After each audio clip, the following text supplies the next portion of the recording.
Omumyuka okubiri wa Mufti Sheikh Ali Waiswa asabye abasiraamu okubeera obulindaala nga balindirira omwezi oguyinza okuboneka ku ntandikwa ya Ssabbiiti ejja olwo ekisiibo ekinaabatuusa ku Eid al-Fitr kitandike. Omwezi bwe gunaaba nga gubonese ku kawungeezi ako k'olwa Sande kiba kijja kutegeeza nti okusiiba kwaffe kujja kutandika ku lwa Mande nga 12 ogwokuna 2021.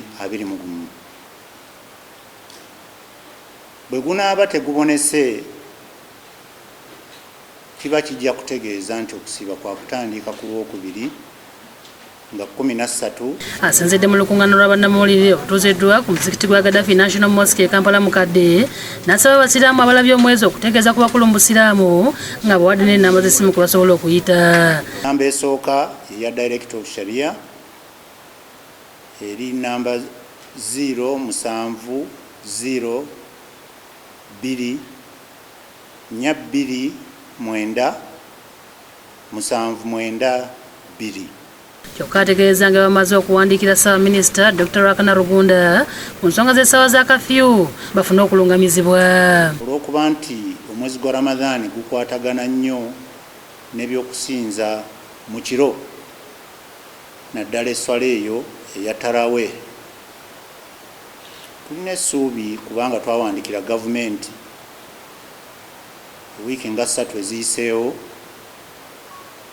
nti ensonga eyo etunulwamu. Ebyekisiibo ngo bitadde ku bbali abasiraamu era baagala Paalamenti ebbaga erikwata ku by'obusika erimanyiddwa nga Succession Amendment Bill libagibweko nga bagamba nti likontana n'amateeka agabafuga. Kyokka omumyuka asooka wa Mufti Sheikh Abdallah Sembambo agumizza nga bwe waliwo enteeseganya zigenda mu maaso wakati w'abasiraamu ne Paalamenti. Kooti ziwa ekitiibwa ekitebe kino oba ziwa ekitiibwa Sharia Court eyaffe ey'Obuyisiraamu. Ogumya kuno akoledde ku kitebe ky'obusiraamu ku muzikiti omukulu e Kampala Mukadde bwawadde n'ab'ekitongole ekiteekateeka abafumbo ekya Islamic Heritage Foundation Uganda nga basinkanya abafumbo okwogera ku bbago ly'obusika.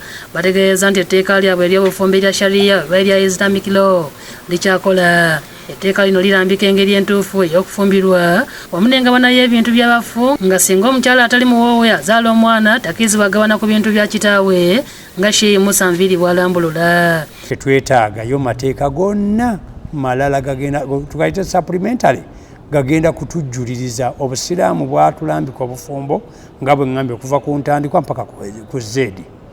Mwawukana mutya senga mufumbiddwa accidentally? Mu busiraamu obusika bwalambikibwa bulungi, abantu abasikira emaali y'obuntu bamanyiddwa. Abafumbo boogeddeemu ku bibasoomooza n'oluvannyuma ne basomesebwa ku ngeri gye bayinza okubivunduka. Ebiseera ebisinga newandibadde nga mukwatagana bulungi oli naava n'akulimba nakikuggyako nekikujja mu mbeera.